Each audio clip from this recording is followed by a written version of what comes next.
Pirmā vēstule korintiešiem, 2. nodaļa. Un pie jums nākdams, brāļi, es nenācu ar augstu valodu vai gudrību, jums Dieva liecību pasludinādams, jo es nolēmu neko citu starp jums nezināt, kā vien Jēzu Kristu un to pašu krustā sistu. Un es biju pie jums vājībā un bijāšanā un lielā drebēšanā, un mana valoda un mana sludināšana nebija mīkstos cilvēku gudrības vārdos, bet garā un spēka atklāsmē, lai jūsu ticība nebūtu cilvēku gudrībā, bet gan Dieva spēkā. Bet mēs sludinām no gudrības pilnīgajiem, bet kas nav gudrība šai pasaulē, nedz šās pasaules valdniekiem, kas iznīkst. Bet mēs sludinām Dieva gudrību noslēpumā, apslēpto, ko Dievs pirms pasaules laikiem ir nolēmis mums par godību. To neviens no šās pasaules virsniekiem nav atzinis, jo ja tie to būtu atzinuši, tad tie godības kungu nebūtu krustā situši. Bet itin kā ir rakstīts, ko acis nav redzējusi un auss nav dzirdējusi, un kas neviena cilvēka sirdī nav nācis, to Dievs ir sataisījis tiem, kas viņu mīl. Bet mums Dievs to ir parādījis caur savu garu, jo gars izmana visas lietas, arī Dieva dziļumus. Jo kurš cilvēks zina, kas ir cilvēkā, kā vien cilvēka gars, kas ir viņā? Tāpat arī dzen neviens nezina, kas ir Dievā, kā vien Dieva gars. Bet mēs neesam dabūjuši pasaules garu, bet garu, kas ir no Dieva, lai zinām, ko Dievs mums ir dāvinājis. To mēs arī nerunājam ar vārdiem, ko cilvēku gudrība māca, bet ar vārdiem, ko svētais gars māca, garīgas lietas garīgi apspriesdami. Bet miesīgs cilvēks nesaņem, kas ir no Dieva gara, jo tas viņam ir muļķība, un viņš to nevar saprast, jo tas ir garīgi apspriežams. Bet garīgais cilvēks visas lietas prot apspriest, bet par viņu neviens neprot spriest. Jo kas ir atzinis tā kunga prātu, ka tas viņu pamācītu, bet mums ir Kristus prāts.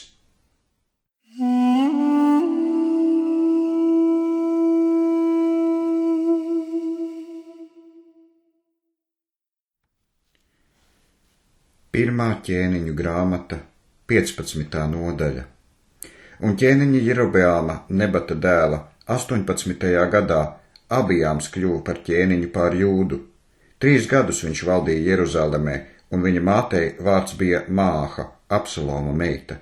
Un viņš staigāja visos sava tēva grēkos, ko tas pirms viņa bija darījis, un viņa sirds nebija pilnīgi pie tā kunga Jahves, sava dieva, kā viņa tēva Dāvida sirds. Bet Dāvida dēļ tas kungs Jahve, viņa dievs, deva gaismekli Jeruzalemē, viņa dēlu pēc viņa ieceldams un Jeruzalemi stiprinādams. Tāpēc, ka Dāvids bija darījis, kas pareizi tā kunga Jahves acīs, un nebija atkāpies no neviena dieva baušļa visu savu mūžu, bez tā viena notikuma ar hetieti Ūriju. Bez starp Rehabeāma un Jerobeāma namu bija karš visu viņa mūžu. Un kas vēl stāstāms par Abijāmu un viss, ko viņš darījis, tas ir rakstīts Jūdas ķēniņu laiku grāmatā, un karš bija starp Abijāmu un Jerobeāmu. Un Abijāms gāja dusēt pie saviem tēviem, un viņu apraka Dāvida pilsētā, un viņa dēls Asa kļuva par ķēniņu viņa vietā. Un Jerobeāma, Izraēla ķēniņa 20. gadā Asa kļuva par ķēniņu pār Jūdu, un valdīja 41 gadu Jeruzalemē, un viņa mātei vārds bija Māha, Absaloma meita. Un Asa darīja, kas bija pareizi tā kunga Jahves acīs, itin kā viņa tēvs Dāvids, jo viņš izdzina netikļus no zemes un atmeta visus elku dievus, ko viņa tēvi bija taisījuši, un savu paša māti, Māhu, viņš nocēla no ķēniņienes goda, tāpēc, ka tā bija cēlusi negantu elka tēlu Ašerai, un Asa izpostīja arī viņas neganto elka tēlu, un to sadedzināja pie Kidronas upes. Bet kalnu altāri nezuda. Tomēr Asas sirds turējās pilnīgi pie tā kunga Jahves visu cauru mūžu. Un viņš nonesa tā kunga Jahves namā sava tēva svētītās dāvanas un savas pašas svētītās dāvanas, sudrabu un zeltu un traukus. Un starp Asu un Baēšu, Izraēla ķēniņu, bija karš visu viņu mūžu. Un Baēša, Izraēla ķēniņš, cēlās pret Jūdu un uzcēla Rāmu, ka viņš nevienam nevēlētu ne iziet, ne ieiet pie asas Jūdas ķēniņa. Un Asa ņēma visu sudrabu un zeltu, kas vēl atlika no tā kunga Jahves nama mantām un no ķēniņa nama mantām, un to deva saviem kalpiem rokā, un ķēniņš Asa to sūtīja pie Benhadada, Tabrimona dēla, Heziona dēla, Sīrijas ķēniņa, kas Damaskā dzīvoja, un sacīja: derība ir starp mani un tevi, starp manu tēvu un tavu tēvu.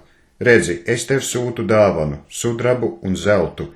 Ej un lauz savu derību ar Baešu, Izraēla ķēniņu, ka tas no manis atstājas.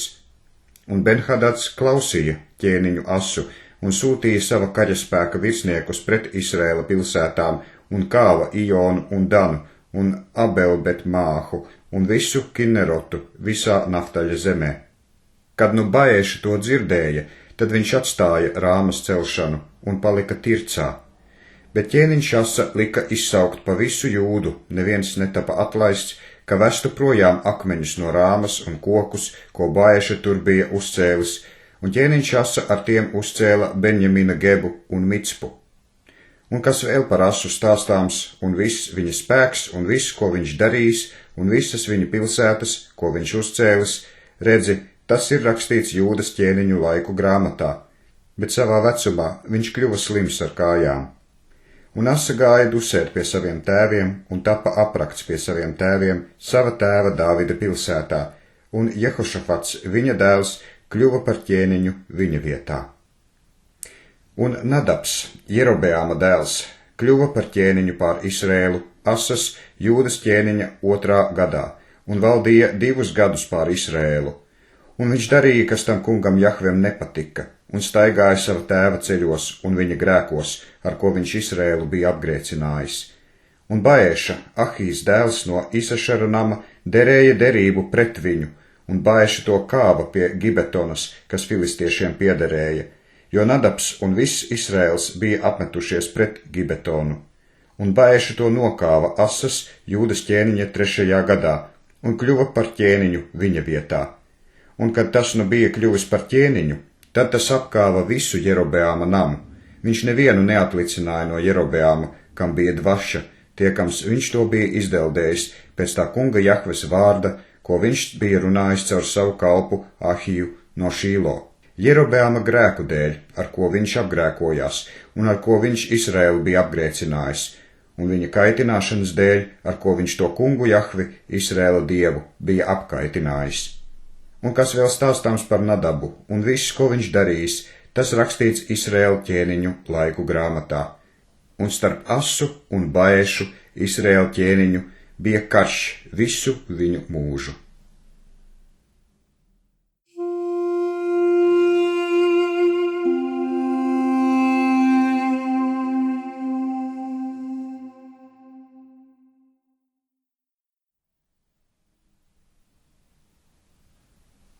Lasījums no Joela grāmatas 2. nodaļas. Bet arī tagad tas kungs Jahve saka: atgriezieties pie manis ar visu savu sirdi, un ar gavēšanu, un ar raudāšanu, un ar nožēlošanu, un saplēsiet savas sirdis, un ne savas drēbes, un atgriezieties pie tā kunga Jahves, sava dieva, jo viņš ir laipnīgs un žēlsirdīgs, lēnprātīgs un no lielas žēlastības, un viņam ir žēl par ļaunumu.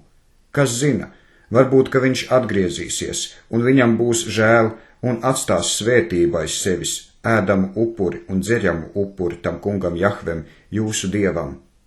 Bazūnējiet ar bazūni Ciānā, svētījiet gavēni, izsludiniet sapulces dienu, sapulciniet ļaudis, svētījiet draudzi, sapulciniet vecajus, sauciet bērniņus un pie krūtīm zīdāmos, lai līgavainis iet no savas mītnes un līgava no savas vietas, starp priekšnamu un altāri, lai raud priesteri, tā kunga Jahves kalpi, un lai saka: ak, kungs Jahve, žēlo savus ļaudis, un nenodod savu mantojumu par nievāšanu, ka pagāni tos neapsmej.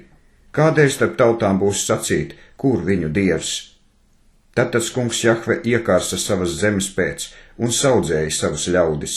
Un tas kungs Jahve atbildēja un sacīja uz saviem ļaudīm: redzi, es jums sūtīšu labību un vīnu un eļļu, ka jūs ar to pat paēdināti, un es jūs vairs nenodošu par nievāšanu starp pagāniem.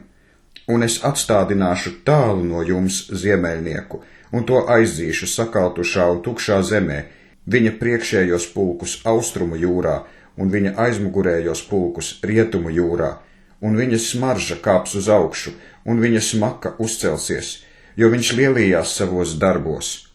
Nebīsties zeme, priecājies, un esi līksma, jo tas kungs Jahve dara lielas lietas.